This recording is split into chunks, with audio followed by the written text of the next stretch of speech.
Hey everybody, it's the Nitty Professor, and it's sock washing day, so I got all those babies out to dry here in this gorgeous, gorgeous weather. I hear mourning dove, I hear some dogs, and some robins have been chirping.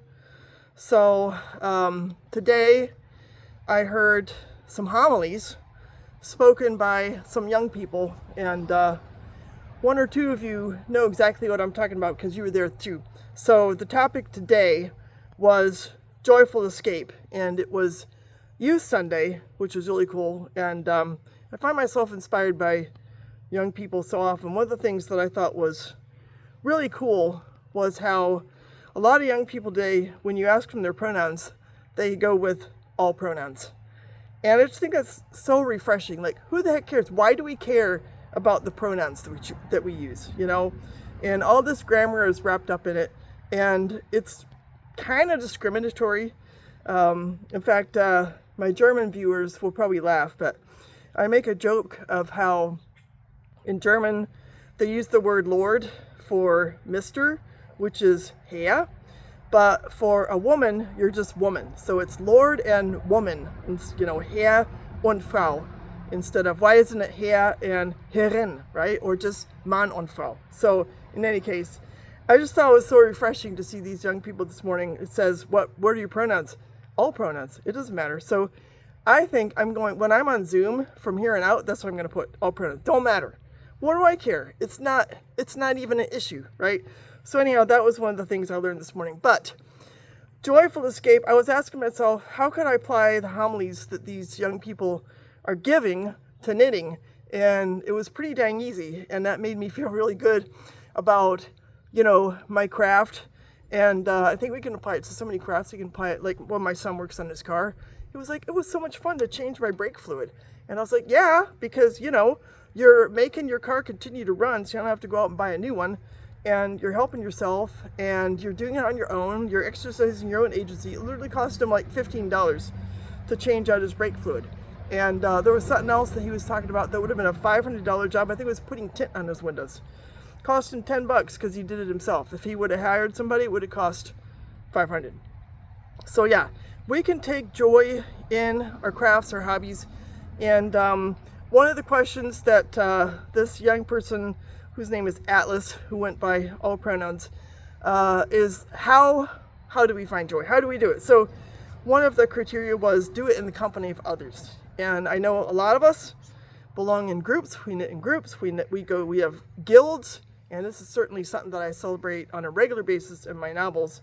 That's why it's called Romance at the Fiber Guild. I mean, the first scene takes place at the Fiber Guild meeting, and where a newcomer has to be sort of integrated and find his place in this circle of women. So do it in the company of others. That's not the only way, right? What else did the person go into? How do you find joy? For one thing, they said, let go of judgment. And I remember seeing a comment recently, someone had commented, maybe it was you, right? About how they found some mistakes in their knitting and they were sorely tempted to go back. And they decided, nope, I'm going to embrace it the way it is. And if someone wants to judge it, too bad. Because it doesn't matter. It's like judging us for a pronoun. So you can find joy by letting go of judgment. Don't listen to that voice whispering behind you. Oh my gosh, you made a mistake. Oh my gosh, you didn't use the right kind. Oh my gosh, this and that. You know, just let go. Let go. And this scarf is kind of an example because it should be like an even number of ribs, and it's not. And it was wrong from the beginning. And I was just like, does anyone care? No, they don't care. I'm letting go of judgment. That makes it a lot more joyful. And then another point that was made is that to be joyful may entail being silly. Why not? Are there ways that we can be silly when we're exercising our craft? And I think there are a lot of answers to that. I would be curious what you think. Sometimes I think about what I'm knitting. I could be knitting an emotional squirt chicken. When you think about it, it's kind of silly, right? But it works, and it brings about joy. And I'm sure the people who came up with that pattern, they probably weren't counting on it to just like go nuts. But you know what? I think one of the reasons that it did is because it's all about joy, you know?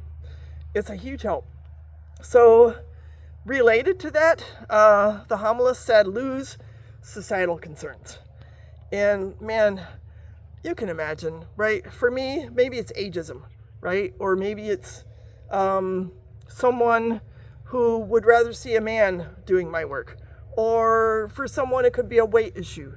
It could be, you know, what race you are. There's so many societal concerns, and we just have to let those go. Because number one, they don't really matter.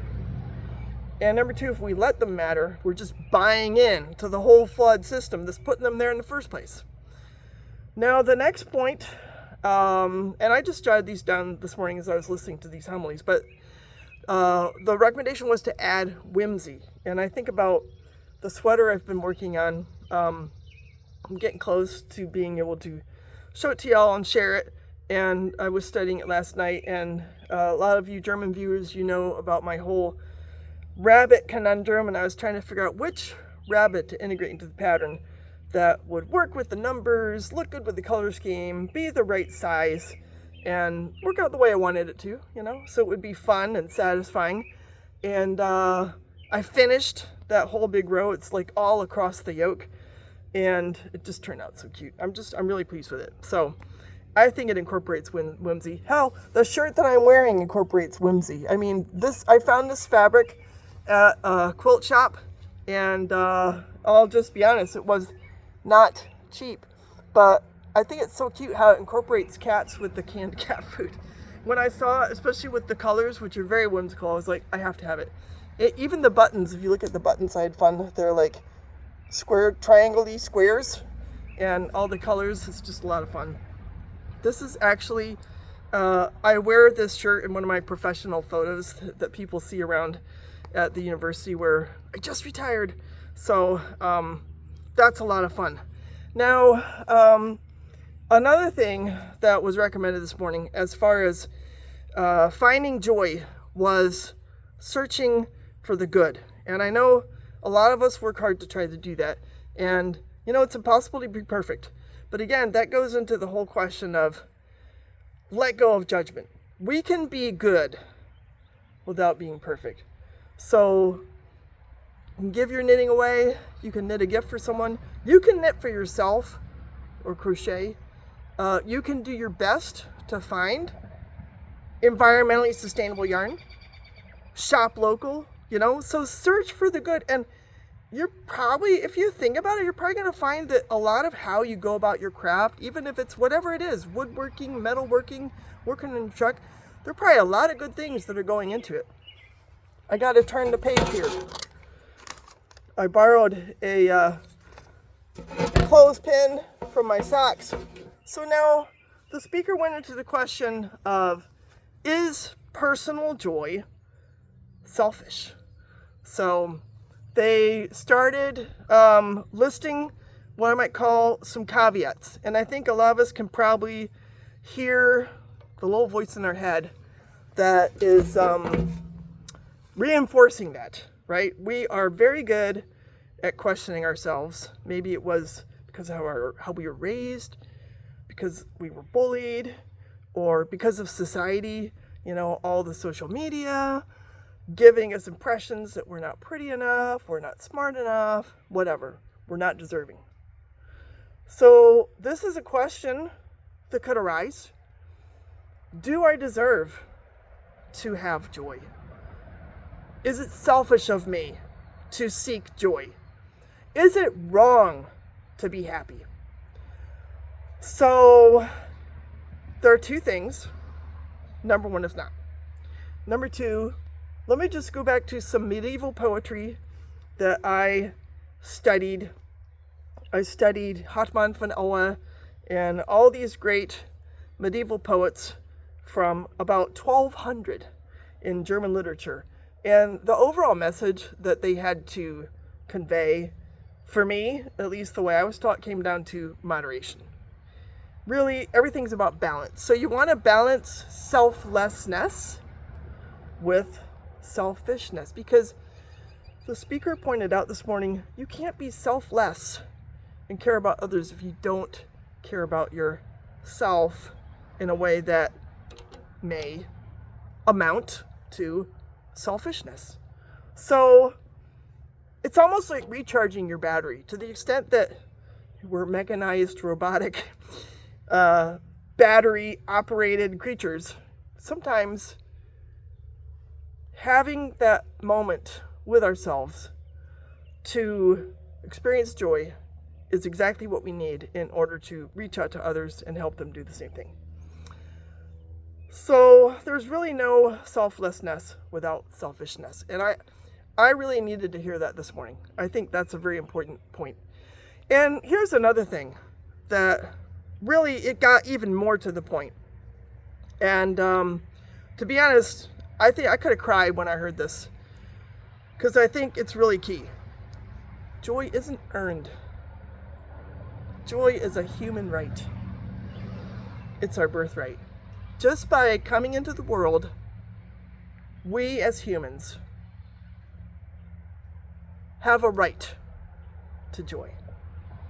So why even ask those questions in the first place? That was really what I heard this morning. And I fully expect the people I'm going to meet up with in my small ministry group on Thursday to have heard this video and said, oh my gosh, that's how I saw it too. So in any case, oops, I'm making a mistake, but I can fix it. Joy is not earned. It's a birthright. It's a human right. And then the next point I thought was really cool. They were talking about experience joy like nobody's watching. And they used the word dance, but I think you can knit like nobody's watching. It doesn't matter. You don't have to pretend that Elizabeth Zimmerman's looking over your shoulder and saying, oh my gosh, you're doing the continental style. You're throwing. Oh my gosh, how could you use those metal needles? Whatevs, That's not what this is about. Knit like nobody's watching. And I think that's so freeing, right? Nobody cares what needles you use, what yarn you use, what pattern you use, what colors you use. It's all up to you. It'd be like doing it naked. And, there probably are some of you who do that. But you don't have to share them with us. And then the final point that, again, I was just so thrilled when the speaker ended with this. Happiness is a radical form of protest, y'all. And it was just so refreshing. In fact, I had a comment the other day. I was like, oh no, this isn't going to work. Everything has to be, on a huge scale to work and all this stuff. And if this, I'm guessing they were probably 18, could proclaim in front of an audience of a couple hundred people, happiness is a radical form of protest. To me, that's confirmation enough of my claim along the same lines. So, in any case, then there were a couple of other young people. It was called, I think it's just called Young People Sunday. And the next speaker started off by saying, I do crochet.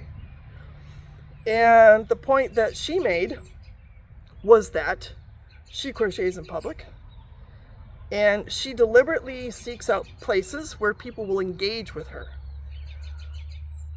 And that gives her an opportunity to open the door to conversation because people will want to talk to her. And it'll spark an exchange. So what she was espousing was crafting in public, knitting in public, crocheting in public, even maybe, quilting. Let's have a quilting bee in public, right? It makes connections. It helps us establish connections. And so she was like, deliberately put yourself in a position where you can open the door to people talking to you, strangers, and get them to tell you their story. Because, and this is the next point she made, everyone's different. We're so diverse. We're so rich with diversity that therein really sort of lies our wealth as, shall we call it, the human race.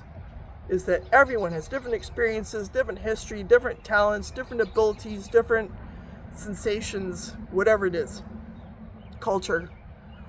And that's something that we should embrace fully. We should seek it out.